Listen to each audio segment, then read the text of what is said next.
Permettez-moi de rire.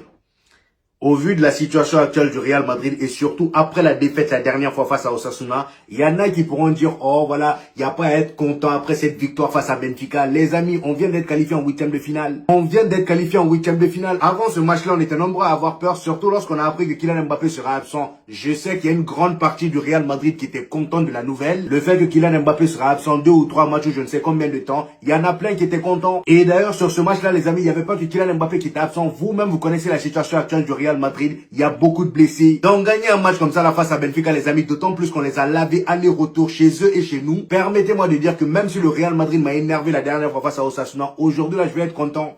Je vais être content. Cependant, là où je pourrais être d'accord avec vous, c'est que le Real Madrid aujourd'hui, encore une fois, malgré la victoire, on n'a pas vu un Real Madrid extraordinaire non plus. Ça, c'est vrai. Contrairement au match précédent face à Osasuna où presque tout était dégueulasse, aujourd'hui, on a eu des choses positives. On a eu des choses positives, surtout offensivement parlant. Comme vous avez pu le voir, les amis, pour ce match retour face à Benfica au Santiago Bernabéu, la composition du Real Madrid était un peu différente du match face à Osasuna. En défense, par exemple, en début de match, on s'est pas tapé Alaba et Carvajal. Quand Alexander-Arnold et Rudiger étaient de retour, c'est d'ailleurs la raison pour laquelle ils sont reposé lors du précédent match. Au milieu, rien n'a changé et offensivement parlant, on avait Gonzalo Garcia à la place de Kylian Mbappé. Et pour moi, encore une fois, Gonzalo Garcia a été le changement le plus marquant de la soirée. Vous allez comprendre pourquoi. Mais maintenant que ça c'est dit, revenons au match, les amis. Comme vous avez pu le voir, le Real Madrid aujourd'hui a eu énormément de mal, comme au match aller, à rentrer dans son match. Lors des 12 premières minutes, Benfica nous a fait exactement le même coup qu'au match aller.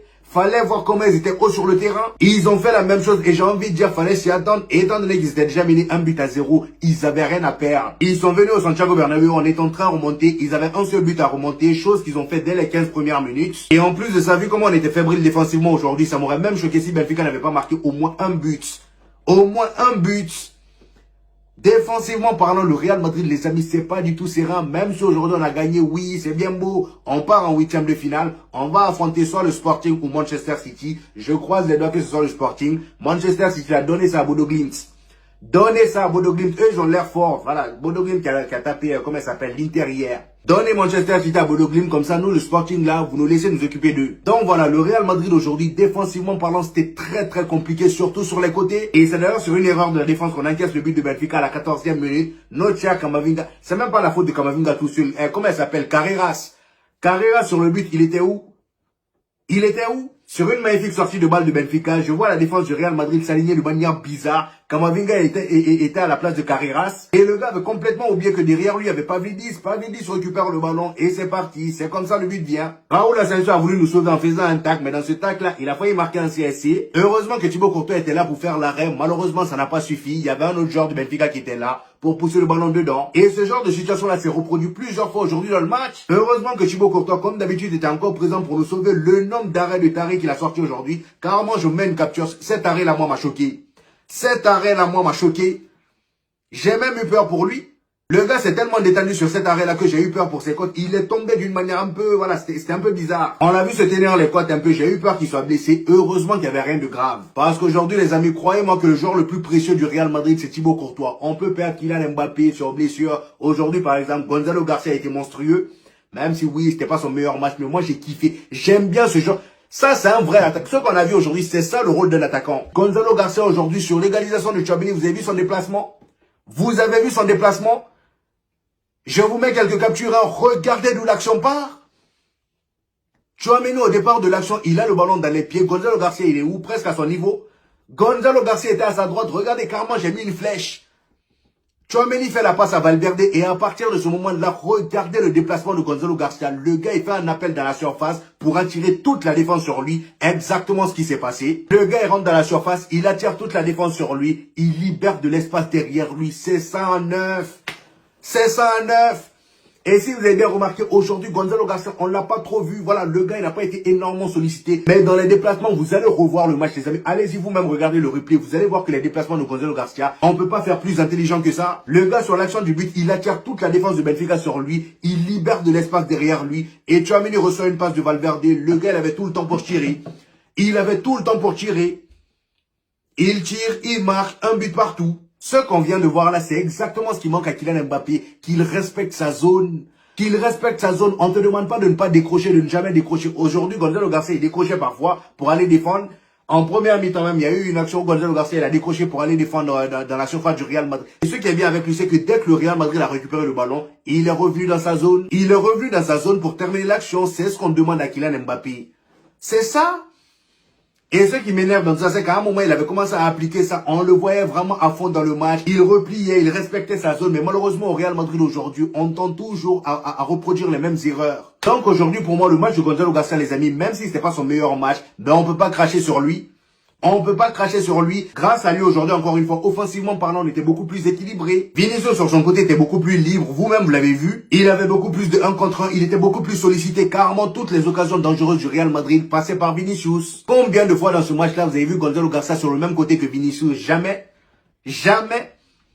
En 90 minutes, carrément 100 minutes, parce qu'il y a eu 9 minutes de temps additionnel. Jamais j'ai vu Gonzalo Garcia sur le côté de Vinicius. Vous voyez? Et en ce qui concerne Vinicius, pareil pour Gonzalo Garcia, c'était pas son meilleur match non plus, mais dans l'envie, il y était. On sentait qu'il avait envie d'en découdre avec Benfica, avec tout ce qui s'est passé, les polémiques de racisme, naniana. Et d'ailleurs, le petit Argentin qu'il avait insulté la dernière fois, ils l'ont sanctionné. Vous-même, vous avez vu, il était présent aujourd'hui, mais il n'a pas joué. Il n'a pas joué. Vinicius aujourd'hui avait envie d'en découdre. Heureusement d'ailleurs qu'il a marqué. Il a marqué, il est allé célébrer devant les supporters du Real Madrid de la même manière qu'il avait célébré à Benfica. De la même manière qu'il avait célébré à Lisbonne, tout ça pour rappeler aux supporters qui disaient, oh, c'est une insulte, surtout à José Mourinho. José Mourinho qui parle dit en conférence de presse que ça c'est une insulte, le fait de venir danser comme ça, devant les supporters du Benfica. En quoi c'est une insulte? Aujourd'hui, Vinicius l'a fait devant les supporters du Real Madrid. En quoi c'est une insulte? Vous voyez? Il fallait qu'il marque aujourd'hui pour fermer des bouches. Et franchement, les gars, aujourd'hui, Vinicius, il a fait son match. Il a fait son match et il a surtout pris ses responsabilités. Kylian Mbappé n'était pas là, il a pris le lead. Et en ce qui concerne le milieu, comme je vous l'ai dit en début de vidéo, on a eu un match de patron de Tchouaméni aujourd'hui. Arda Güler était un peu plus passable. Valverde, pour moi, a fait son match. Le gars, auteur de 2 passes décisives. Et Camavinga, pour moi, c'était un peu plus compliqué. J'ai pas trop aimé son match. Le but qu'on se prend, c'est à cause de lui. Et d'ailleurs, en deuxième mi-temps, il y a Arbeloa qui le sort pour faire entrer Franco Mastantuono. Après un gros coup qu'il s'est pris avec, comment il s'appelle lui là? Raúl Asensio. Les deux sont rentrés dedans. Raúl Asensio, lui, il est sorti sur blessure. J'espère qu'il n'y a rien de grave. Parce que vu comment il est tombé, les amis, je suis déjà tombé comme ça. Je sais ce que ça fait. Donc, Raúl Asensio sort sur blessure. Camavinga, lui, ça avait l'air d'aller, mais il est quand même sorti. Et là, à la sortie de Raúl Asensio, je vais pas vous mentir que lorsque j'ai vu Alaba porter ses chaussettes, j'étais pas serein. J'ai eu peur.